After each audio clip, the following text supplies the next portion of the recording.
Operation at ROHM's EMC measurement site began in 2009.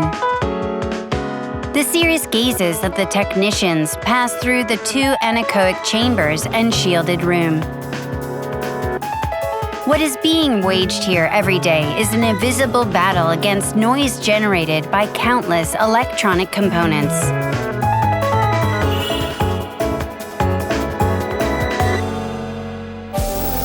This facility provides support for our internal LSI designers and customers, including set manufacturers. Based on the noise measurement results, we investigate: why is there so much noise?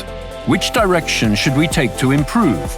We believe it is our job to talk with designers in a consultative capacity. In recent years, as ICs continue to operate at higher speeds and frequencies, noise generation has been steadily increasing. Strict EMC performance is required for automotive applications directly linked to the safety of human life.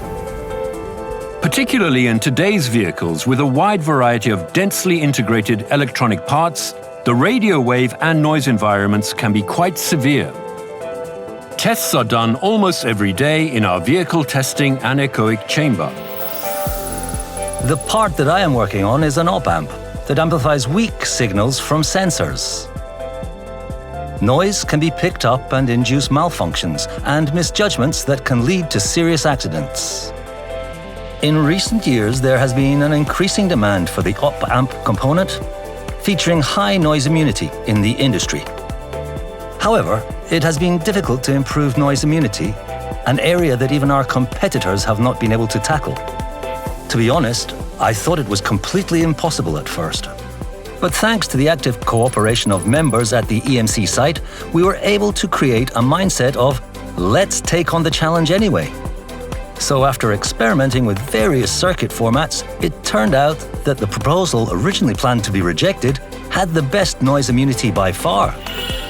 Today, a number of manufacturers have adopted the EMARMOUR series as part of the product lineup. But if this had not been performed in-house, for example, completion at an outside testing facility would have made it impossible in terms of both scheduling and budget.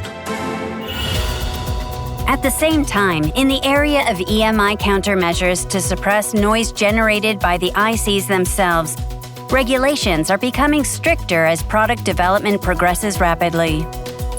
IC placement on the board and its relationship with peripheral components that could not be fully explored during the design simulation were more important than noise performance of the IC itself. So I worked together with members of the EMC site on the design from the board creation stage. We brought about 20 different circuit board patterns with various component placements to the anechoic chamber and measured them, then made adjustments based on the results. This cycle was repeated many times. As a design engineer, it probably is a blessing to be in an environment where we can take measurements with a high degree of freedom. But after all, we are dealing with noise. Although this is a battle that currently appears to have no end in sight, we have no choice but to take on the challenge. Like all manufacturers around the world, we have a vision of the future of noise suppression that can be completed through simulation. But even during the process up to that point, the responsibility imposed on IS experts like us is not small at all. Our future mission is to utilize the knowledge we have accumulated to date for new generations manufacturing.